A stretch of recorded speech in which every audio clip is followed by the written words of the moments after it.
One of the most important stages of a research is a literature review. Literature review is the process of mapping the research subject. Has the subject time investigating been studied before? Who worked? From what point of view and how was the subject examined? In the mind of the researcher, the literature review that answers all these questions means that it has been done properly. For this reason, literature review requires an effort other than listing the sources together with their dog tags. According to the discipline in which you conduct research, the resources to be applied in the literature review are diversified and differentiated. For this reason, before starting your research, determine the tools you will use to scan the literature related to the field you are interested in.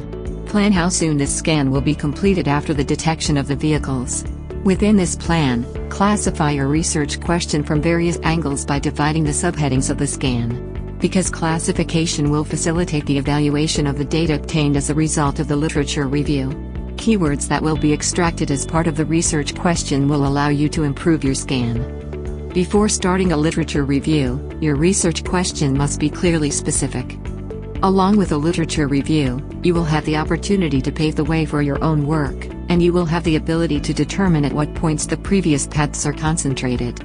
The most important contribution of literature review is that you find the answer to the question of how to decontaminate this deficiency by identifying the deficiency among these ways. As a result of a literature review, you should determine what methodical and theoretical deficiencies of previous studies related to your research question are. Relationships should be established between sources accessed in the literature, schools, names, etc. December. All information about the research question should be collected. As a result of the literature review, the deficiencies of the research question should be identified, the limitations of the study should be determined, and what contribution you will make to the scientific field with this study should be explained. Literature review should have an analytical and critical feature rather than a descriptive content.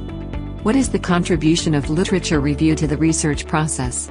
1. While browsing the literature, you can master the methodical and theoretical framework for your research question. In this way, you will be able to answer the question of which methodical or theoretical deficiencies in the literature will be eliminated with your work. 2. As a result of scanning, you can eliminate this lack of work by detecting methodical and theoretical points that you cannot predict in your research fiction about your research question. You can enrich the content of your work with new information that you encounter in the literature.